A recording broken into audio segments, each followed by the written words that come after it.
Bienvenue sur cette chaîne, je suis Adeline, épouse et maman. Alors, les vacances sont arrivées et je sais que plusieurs d'entre vous sont en train de faire des calculs où ils vont envoyer leurs enfants. Pour ceux qui ont plus de moyens, ils iront certainement dans des pays, avec leurs enfants, leurs familles et autres. Il y a d'autres qui sont en train de réfléchir chez qui je vais envoyer l'enfant. Est-ce que c'est chez ma tante? Est-ce que c'est chez mon oncle, chez ma soeur, mon frère, chez mon père, chez mon grand-père? En fait, vous avez des calculs en ce moment où vous allez envoyer vos enfants. C'est une bonne chose parce que au moins vous faites en sorte que vos enfants changent d'environnement. Et changer d'environnement permet aux enfants également euh, de mieux appréhender la vie, de mieux accepter et même encore de connaître la famille. C'est une très bonne chose. Mais, mais, il y a un mais qui existe. Avant de le faire, je vous en supplie, écoutez ma vidéo jusqu'à la fin. Venez parents, venez maman, venez couple, asseyez-vous et écoutez ma vidéo jusqu'à la fin avant d'envoyer vos enfants. Réfléchissez, réfléchissez. On sait tous que on est issus des familles et on a également des amis aujourd'hui qui sont comme nos parents. Ça c'est normal. Il y a des personnes qu'on connaît, il y a de cela des décennies, des années. Donc on les considère comme des parents. Ou encore, il y a des parents qu'on connaît, on sait que celui-là. Et parfois on a même déjà des préjugés, on sait que bon, celui-là, je peux envoyer mon enfant chez lui, celui-là, je peux envoyer mon enfant chez lui. On connaît tous dans la famille qui est qui. Et je sais que vous faites des plans en ce moment pour envoyer vos enfants. Parfois parce que vous allez recevoir d'autres enfants chez vous ou encore parce que vous voulez les envoyer et vous voulez souffler, économiser un peu pour la rentrée future. Mais réfléchissez. Bienvenue sur cette chaîne, la chaîne qui vous donne des astuces et des conseils pour pouvoir vivre le bonheur dans votre ménage, même si celui-ci est toxique. Les gens vont me dire, mais comment? Comment on peut vivre le bonheur dans un ménage toxique? Ce qui est toxique, c'est toxique. Ok, je vous l'accorde. Mais ça dépend de ce à quoi vous croyez. Moi, je donnais ma vie à Christ il y a de cela déjà longtemps. Et ma vie en Christ n'était pas vraiment, je n'étais pas vraiment ancrée. Mais je suis passée par des situations qui m'ont permis de m'accrocher au Seigneur. Et depuis ce jour, je comprends qu'il n'y a pas une seule chose qui puisse exister que le Seigneur n'a pas permis. Je comprends qu'il n'y a pas une seule chose qui puisse exister que le Seigneur ne peut pas résoudre. Et partant du fait que le Seigneur peut tout résoudre parce qu'il est omniscient, omnipotent, je me suis dit, je mets toute ma confiance en lui. Si je traverse des vallées, si je traverse l'ombre de la vallée de la mort, je sais que je suis en train de traverser et qu'il y a un Dieu qui me connaît, qui sait ce que je vais traverser, ce que je vais vivre, qui me connaît avant que je ne sois née. Et celui-ci est le seul qui soit capable de m'aider à surmonter une quelconque situation. Peu importe ce qu'elle puisse être, c'est le seul. Donc il y a deux manières. Soit, en ce qui concerne le couple, si je subis dans mon couple, soit le Seigneur change la chose qui me fait mal, soit il m'enlève de là, mais il ponce ma plaie de telle sorte que la douleur ne puisse pas faire ce qu'elle était censée faire. Donc je crois que si on est dans un ménage, compliqué, il est préférable de fixer son regard vers ce Dieu qui connaît toutes les choses, qui sait ce que tu vas vivre à la seconde, qui sait comment résoudre ton problème, qui sait ce que tu vis et qui peut t'aider par des moyens pour pouvoir surmonter ta situation. J'ai déjà expliqué plusieurs fois ici ce que j'ai vécu et comment je fais pour surmonter certaines situations. Et c'est de ça dont je parle dans mes vidéos. Pour les personnes qui traversent des situations compliquées, elles durent dans ces situations. Pourquoi? Parce qu'elles fixent le regard sur le problème. À partir du moment où tu fixes le regard sur le problème, le problème prend de l'ampleur. Tu dors, tu te réveilles, tu ne penses qu'à la chose. Eh bien, la chose va prendre de l'ampleur au point où elle va pourrir ta vie et tu ne pourras plus jamais être celle que tu veux être. Mais à partir du moment où tu te dis, ok, ce problème-là, je ne vais pas le porter, je vais l'abandonner, je vais le laisser au pied de la croix. Tu fais un exercice, c'est pas facile, mais tu demandes au Seigneur de t'aider. Moi-même, je suis passée par là et j'en ai eu plusieurs coups. C'est voilà pourquoi je me suis dit, il faut que j'en parle. C'est possible de passer par une situation et de sortir de là gagnante. Ou encore, si tu ne sors pas de là gagnante aussitôt, le Seigneur va te permettre de pouvoir en tirer une leçon de cette situation. Il va te permettre de tirer une leçon et une leçon qui te sera bénéfique, qui pourra peut-être ressortir le meilleur de toi. Donc, si tu t'accroches au Seigneur, il est le seul qui va t'aider dans ton ménage toxique. Il va te permettre de savoir comment te comporter lorsque tu sens que bientôt, là, la chose va prendre une autre tournure. Il va te permettre également de connaître ta personne, de connaître ton centre d'intérêt, afin que tu puisses lever tes yeux sur cette situation qui t'embête et t'occuper pleinement sur les choses qui vont te faire du bien. Les choses que tu ignorais sur ta personne, mais que apparemment c'est là. Et quand tu vas t'intéresser sur ces choses-là, ce problème qui te faisait tant de mal, tu vas te rendre compte plus tard, mais attends, mais à quel moment je ne m'occupe plus de cette situation? À quel moment ce problème ne me fait plus mal? Et à partir du moment où tu as levé le pied, les yeux sur cette situation perd le pouvoir sur toi. Et la chose qui te faisait tant mal, tu te rends compte qu'elle ne te fait plus mal. Parfois même c'est la fin de la chose. Parce que ce qui faisait que la chose existe, c'était toi, parce que tu avais le regard fixé sur la chose.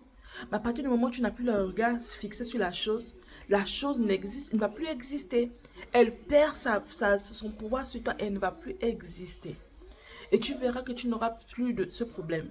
On va revenir sur notre sujet.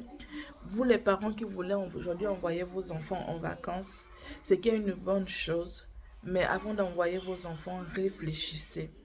Avant, lorsque on grandissait, par exemple, en ce qui me concerne, moi, je n'ai pas connu ma maman. On a grandi avec notre papa. On était surpris que notre père, il était tout le temps avec nous. Il ne nous laissait jamais. Et les gens disaient que, mais le monsieur là, pourquoi il ne laisse jamais ses enfants? Et lui, il répondait que les enfants, il faut les garder comme la mère poule. Et c'est l'un des conseils qu'il nous a donné. Aujourd'hui, vous faites vos enfants, soyez des mères poules. Ne laissez jamais vos enfants aller ailleurs. Il n'y a pas mieux qu'une mère pour pouvoir protéger son enfant. Il n'y a pas mieux que des parents pour pouvoir protéger leur enfant. Et surtout la mère. Donc, on doit imiter la poule. Parce que la poule, elle couvre ses poussins, elle couvre ses œufs, après elle couvre ses poussins. Partout où vous verrez la poule sera toujours avec ses poussins. Si vous voyez les poussins seuls, dites-vous que la poule n'existe plus, elle est morte. Mais là où la poule est, ses poussins sont toujours. Et elle les couvre de telle sorte que tant qu'ils ne sont pas déjà capables de pouvoir voler d'elle-même, la poule ne laisse pas ses poussins partir. Donc mon père nous a donné ce conseil-là, mais il n'a pas donné cette explication. C'est au fur et à mesure que je grandis que je me rends compte que oui, la poule c'est ce qu'elle fait. Et c'est vraiment bien de garder. Donc on m'a toujours fait le reproche que je ne laisse pas mes enfants et tout. Avec les amis, mais laisse tes enfants, tu pars. Je dis non, je ne peux pas. C'est culturel. Mes parents, mon père m'a appris cela et je ne peux pas laisser mes enfants. Parce que quand on était plus jeune, on a vu ces dégâts dans la vie de certaines personnes. Les enfants qui sont allés en vacances chez les tantes, les parents et tout, qui sont revenus, certains sont revenus bien. Si vous tombez sur des gens bien, il n'y a pas de problème.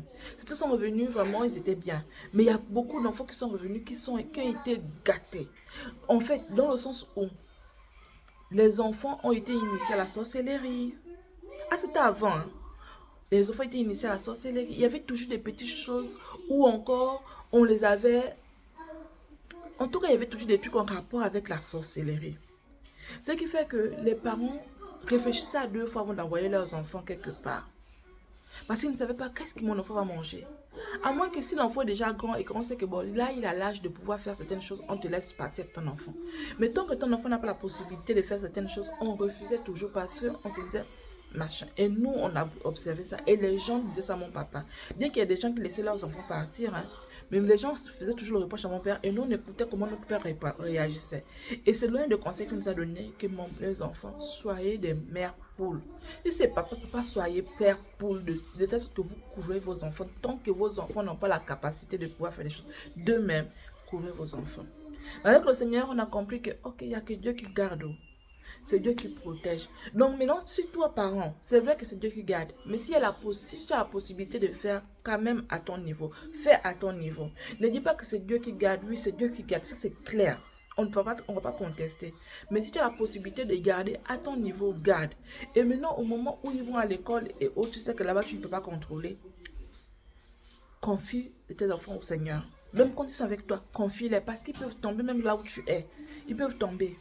Moi, il y a une prière que je fais toujours à mes enfants, et même mes enfants le font aujourd'hui. Que Seigneur, même si je tombe, j'ai vu ma tête cogner quelque part, mais je sais que ta main puissante était là entre la chose que je connais et moi-même. Et je sais que tu m'as protégé. C'est cette prière que je fais toujours tout le temps avec mes enfants. Parce que là où au moment là où ils sont avec moi, ils peuvent se faire mal, ils peuvent avoir une situation. Je sais que Dieu est là pour pouvoir les préserver. Mais quand ils ne sont pas là avec moi, je n'ai plus le contrôle, ne serait-ce que le contrôle que je pouvais avoir, je n'ai plus ce contrôle-là. Alors, le Seigneur continue à les garder là où ils partent. Donc, quand je les confie au Seigneur, je les confie parce que non seulement ils sont avec moi, mais je les confie aussi quand ils vont loin de moi, s'ils sont quelque part à l'école ou où que ce soit. Alors, pourquoi je sais faire cette vidéo? Je suis tombée sur une histoire encore drôle. En fait, aujourd'hui, c'est pas seulement aujourd'hui, mais depuis de temps en temps, je tombe sur des histoires drôles. Et je me suis dit que, et si on tirait des leçons de ces histoires-là? Parce que ce sont des histoires qui sont données. Parfois, peut-être que les gens viennent, ils rigolent tout juste en fait. Ou bien ils écoutent, ah, le monde est devenu comme ça existe vraiment. Oh, mais il faut qu'on apprenne à tirer des leçons de ces histoires-là. Et aujourd'hui, par rapport à tout ce que je viens de vous raconter, j'ai écouté une histoire aujourd'hui qui m'a encore glacée. En fait, aujourd'hui, ce que j'ai écouté, c'est le retour. Mais avant tout, j'avais d'abord écouté l'histoire et j'avais trouvé ça un peu bizarre. Donc, c'est une dame à qui on a dit qu'elle ne pouvait pas tomber enceinte, elle ne pouvait pas faire d'enfant. Qui est allée, je crois, en Afrique pour aller récupérer, pour aller adopter l'enfant de sa soeur. Donc, on adopte l'enfant de sa soeur. Elle vient que l'enfant de sa soeur, je crois qu'ils vivent en Europe. Et l'enfant de sa soeur, je crois que l'enfant avait 7 ans, si je ne me trompe pas. En allant à l'école, l'enfant a confié à son maîtresse qu'elle subissait des attouchements. On a convoqué la dame à l'école et la dame était perdue. Elle dit, c'est pas possible. Oui, j'ai un petit ami. J'ai quelqu'un dans ma vie, mais la personne ne vient pas chez moi. La personne, je ne l'ai jamais laissée venir chez moi. Mais qui a pu faire ça? Donc, elle était tellement persuadée que non, la petite est en train de mentir. Si elle ne ment pas, c'est que sa maman, donc qui est sa soeur, en Afrique, certainement en train d'utiliser son enfant pour que son enfant puisse dire des choses contre elle. Probablement, c'est sa soeur qui est en train d'utiliser parce qu'elle ne comprend pas où l'enfant peut aller chercher ça là. Et la dame se confie à la coach. La coach, franchement, je crois qu'elle fait un bon travail en ce moment. Elle écoute les personnes, mais il y a de ces histoires que parfois je me demande, mais ça existe vraiment dans ce monde? Je tombe de nulle toutes les fois que je vais écouter un peu quelques histoires chez elle. Il faut dire que je reçois parfois des notifications parce que je suis sur les réseaux sociaux également. Donc quand je vais scroller, je tombe sur ce genre d'histoire. Les histoires vraiment dormi debout, je me dis, mais ça existe vraiment. Parfois je me dis, est-ce que c'est pas des arrangements quoi? Mais quand je vois que le monde est vraiment en train d'aller, tout ce qui était pervers est légalisé aujourd'hui, je me dis que c'est la conséquence de toutes ces choses-là. Alors, cette dame va sur les réseaux sociaux, elle va chez la coach, elle explique la situation de la coach, mais elle fait comprendre à la coach que ce qui est sûr, c'est que c'est sa soeur qui est derrière la situation. C'est sa soeur qui est en train d'utiliser sa fille. La coach a été tellement cerveau qu'elle a dit à la dame, est-ce que tu vis avec quelqu'un? La dame dit, j'ai quelqu'un, mais la personne ne vient jamais chez moi. Ok. Tu es sûr que même quand tu n'es pas là, la personne n'est pas chez toi, la personne ne vient pas chez moi. Mais en dehors de cette personne, quels sont les gens qui viennent chez toi? La dame dit, ah, j'ai 2 amis qui viennent souvent ici. La coach dit, ok, parmi tes 2 amis là, il faut seulement un. La dame, mais elle dit jamais, c'est pas possible en fait. C'est pas possible, ça ne peut pas parce qu'elle a confiance à ces personnes-là qui viennent chez elle. Elle a confiance, elle sait que c'est des gens avec qui peut-être qui connaissent ses secrets. C'est des gens avec qui elle a toujours mangé. En fait, c'est des personnes qu'elle ne peut pas soupçonner. Elle a dit à la coach ce jour que c'est pas possible. La coach lui a dit, franchement, va fouiller. Va fouiller. La dame est partie. Donc aujourd'hui, ce que j'ai écouté, c'est que la dame est revenue en pleurant chez la coach en disant à la coach que tu avais raison. Ma fille avait raison. Vous imaginez, ma fille avait raison. Donc elle explique les faits. Mais quand elle explique les faits, c'est des choses, franchement, elle fait que pleurer. La coach ne pleure pas ici. Elle pleurait. La coach ne pleure pas ici. Parce qu'il faut dire que ce TikTok, il y a des choses qui sont très sensibles qu'il ne faut pas dire quoi. Il ne faut pas dire et ne pas faire également. Parce que si on signale, ta chaîne peut avoir des soucis. Donc la coach lui a dit, il ne faut pas pleurer ici. Elle a expliqué à la coach que parmi... Donc les choses se sont faites de telle sorte qu'elle a quand même suivi le conseil de la soeur. La coach, elle a mené la fille à l'hôpital. Et on a constaté les faits. Dieu merci que c'est pas allé loin. Mais on a constaté quand même les faits. Donc la petite ne montait pas. Alors, les choses sont faites de telle sorte en Europe, sur ce point quand même ça va. C'est vrai qu'il y a beaucoup de choses à reprocher, mais sur ce point quand même ça va, c'est que la chose a été transmise, je crois, au niveau de la police, et puis la police s'est chargée. Donc on a pris la petite qu'on a mis dans un endroit pour pouvoir identifier ses bourreaux. Donc on a pris tout l'entourage de la dame. Donc, les personnes qui ont accès à sa maison et même son ami en question, son ami qui n'a même pas accès, comme elle disait que son ami ne vient pas chez elle. On a pris toutes ces personnes qu'on a mis devant la petite qu'elle devait identifier. En fait, les gens n'ont pas vu, on a fait comprendre à la petite que, mais écoute, les gens ne te voient pas, c'est toi qui les vois. Dis-nous qui te fait ça. La petite a identifié la personne. Et la personne que la petite a identifiée, la dame n'en revient pas parce que c'est quelqu'un avec qui ça fait 30 ans d'amitié. 30 ans d'amitié, c'est pas rien. 30 ans d'amitié, ça c'est pas un ami, c'est un frère. 30 ans d'amitié, c'est un frère. C'est un frère. Donc, c'est cette personne qui a 30 ans d'amitié avec elle. Elle n'en revient pas. Elle ne fait que pleurer. Elle dit qu'elle ne peut pas s'imaginer. Imaginez-vous 30 ans d'amitié qui va s'écrouler comme ça, comme un château de cartes. Et là, il s'agit d'un ami, mais ça existe également dans les familles. Ça existe dans les familles. Donc, c'est tout juste pour vous dire que vous, parents qui avez décidé d'envoyer vos enfants en vacances chez vos frères et autres, faites très attention. Parce que oui, vous connaissez vos frères, vous les connaissez, vous avez grandi ensemble, vous vivez ensemble. En fait, quand vous connaissez, vous savez que non, la personne ne peut pas faire telle chose. Mais vous ne savez pas à quel moment le vice a traversé la tête de cette personne. Et que cette personne, en fait, c'est une mauvaise personne, mais que vous ne saviez pas. Ça peut exister. Les gens comme ça qui ont des vices, mais que vous ne connaissez pas. La preuve en est, il suffit de regarder dans un couple. Il y a de ces couples, un mari et sa femme, mais tu ne peux pas t'imaginer que ce monsieur, il fait des choses à l'extérieur et il raconte des choses concernant sa femme. Et pourtant, s'il y a quelqu'un qui est son meilleur ami, ça doit être sa femme. Dans la mesure où c'est celle qui vit avec lui. Mais imaginez ce que les hommes font. Tout juste pour vous dire que si 2 personnes qui se voient unis peuvent se déchirer et faire des coups bas aux autres, à plus forte raison, les frères. Et on sait aujourd'hui que même dans les familles, il y a des frères qui sont comme ça, qui jalousent leurs frères et sœurs. Il y a des frères comme ça qui existent aujourd'hui. J'ai écouté une histoire, je ne sais pas où. Ah oui, je crois que c'est toujours chez la coach, bien sûr. Un frère qui s'est plaint, il a perdu sa maman. Et il a son jeune frère qui est désemparé, qui ne sait pas où habiter. Il a fait venir son frère. Et ce frère-là, pendant qu'il était au travail, son propre petit frère, je crois qu'ils sont ils ont la même mère, mais pas le même père, mais ils vivaient ensemble. Et la mère est décédée, donc on sait tous que le lien de la mère, c'est un lien irréfutable. Tu es sorti de ventre de telle personne et l'autre, c'est un lien qu'on ne peut pas... Le père, au moins, encore, on peut douter de la paternité du père.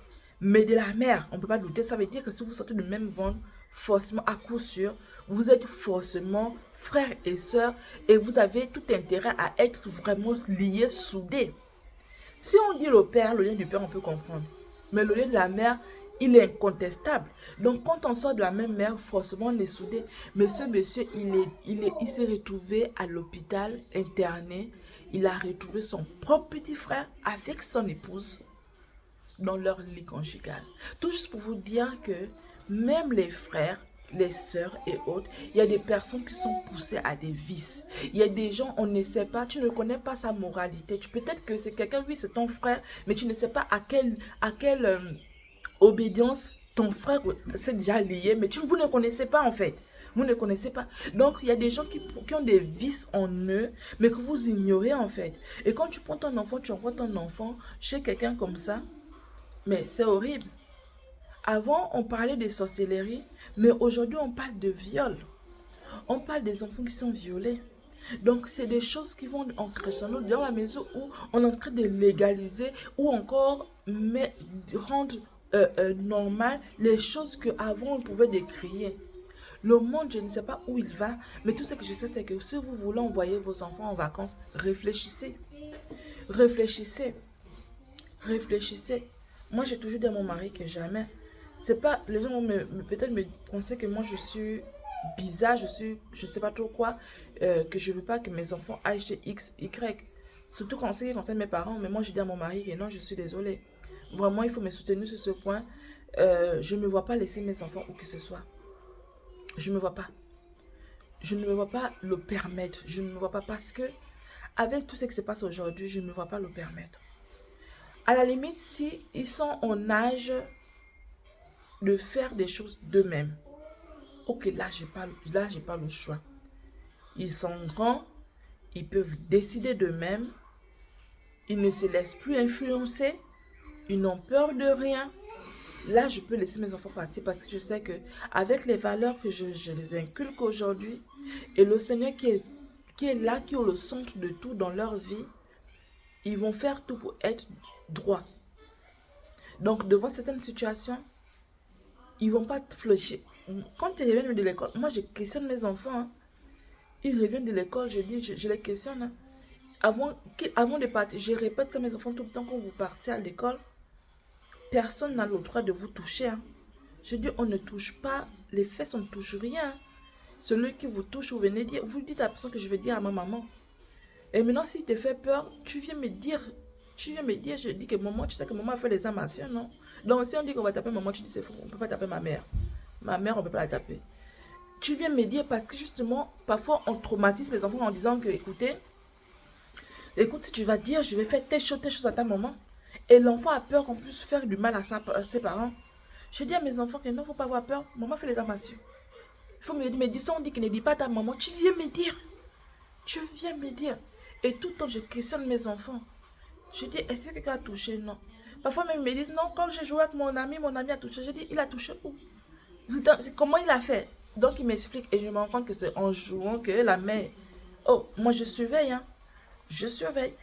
Parce qu'on est dans un monde où tout est permis aujourd'hui. Il y a des pays là où tout est légalisé. On dit que ce n'est pas un problème. Mais moi, je surveille. Franchement, il faut surveiller vos enfants et ne les laissez pas aller où que ce soit. Vraiment, gardez vos enfants. Préservez vos enfants. Si il y a une chose que vous pouvez faire, faites cela. Et maintenant, là où vous ne pouvez pas contrôler, laissez Dieu. Parce que là où vous êtes, Dieu est Dieu avec vous. Il contrôle en même temps avec vous. Mais là où vous ne pouvez pas contrôler, le Seigneur continue à contrôler là où il part. On pouvait laisser nos enfants sans s'inquiéter. Hein. Mais avec tout ce qui se passe aujourd'hui, ça devient inquiétant de laisser son enfant quelque part. Ça devient inquiétant, même dans les écoles. Ça se passe. Parfois, quand je réfléchis, je dis, mais vraiment, on est dans quel monde? Aujourd'hui, parfois, je me dis, heureusement que je suis à la maison avec mes enfants, je fais tout avec mes enfants, je ne prends même pas les nounous, rien. Dieu merci qu'ici aussi, les nounous, c'est une autre paire de manches. Tu ne peux pas prendre une nounou à l'étranger, c'est pas facile. Parce que même les nounous te font ça sérieusement à tes enfants. Donc le monde est tellement bizarre que réfléchissez. Réfléchissez.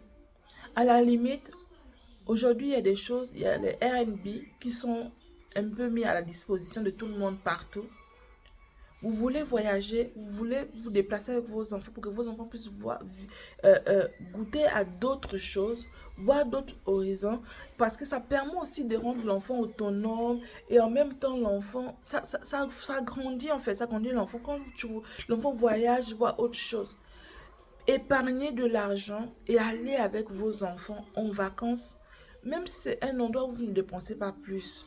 Ou encore, si là vous voulez envoyer vos enfants chez votre soeur ou je ne sais pas trop quoi. Si vous n'avez pas la possibilité d'être avec vos enfants, épargnez suffisamment. Et aujourd'hui, il y a les Airbnb, allez louer même ne serait-ce que même une chambre et mettez-vous tous à l'intérieur. Passez 2 semaines, une semaine, repartez là où vous êtes, mais ne laissez pas vos enfants partir seuls. Ils peuvent aller et c'est bien. Ça existe. Ils peuvent aller à un endroit et puis tout va bien. Gloire soit rendue à Dieu. Mais franchement, à cette allure, il est préférable de mettre les garde-fous partout. Il est préférable de mettre les garde-fous partout. Parce qu'à partir du moment où votre parent va changer d'attitude, va changer de comportement, va changer de façon d'être, peut-être que vous ne serez pas au courant que votre parent, que vous connaissez très bien autrefois, a déjà changé. Vous avez encore dans vos têtes votre parent que vous connaissez autrefois. Mais tandis que celui-ci n'est plus le même, il a dévié depuis longtemps. Et vous ignorez qu'il a dévié. Et comme ça, vous allez envoyer votre enfant qui sera gâché toute sa vie. Il va recevoir le traumatisme et cela va poursuivre votre enfant jusque dans les liens du mariage parce que ce sont des choses qui poursuivent jusque dans les liens du mariage. Si des petites choses comme la masturbation et autres détruisent jusque dans le mariage, à plus forte raison, ça, c'est des choses, votre enfant est bousillé à vie. Parfois même, il peut même changer d'attitude. Au lieu de suivre le chemin que le Seigneur a prévu pour tout le monde, eh bien, il va adhérer à ce qui s'est dit. Je ne vais pas prononcer ça ici. Tout ça pourquoi? Parce qu'il a subi quelque chose et que la chose n'a pas été traitée. Donc, parents, faites très attention. Même quand vos enfants sont grands, hein, faites attention parce qu'aujourd'hui, on écoute les choses ça et là. Les enfants sont en terminale, mais on te dit qu'en terminale, l'enfant a subi un viol collectif. Dans le sens où on l'a mis des choses dans sa boisson. Il était inconscient et les amis de sa classe ont abusé. Ce sont des choses que j'ai déjà entendues ici. Donc, c'est des choses, vraiment, il faut faire attention. Parents, soyez des parents de prière. Comme je vous disais tout au début, et j'ai été très longue dans ça, c'est Dieu qui connaît toutes choses. Il connaît votre futur, il connaît votre présent. Si vous vous confiez au Seigneur chaque jour, il peut vous épargner ce genre de dérive. Il peut vous épargner, vous et votre famille, ce genre de honte. Il peut vous épargner, vous et votre famille, ce genre de situation. Il peut vous épargner. Il peut aussi vous diriger vers les bonnes personnes chez qui vous allez aller passer les vacances. Il peut vous diriger. Il peut vous dire que, ok, il faut que votre enfant aille chez telle personne et non chez telle personne. Il peut vous diriger. Comme il peut permettre aussi que vous ayez suffisamment d'argent, que vous ayez vous-même avec vos enfants et que vous passez le temps qu'il va falloir passer et repartir. Ça, il n'y a que Dieu qui peut faire ça.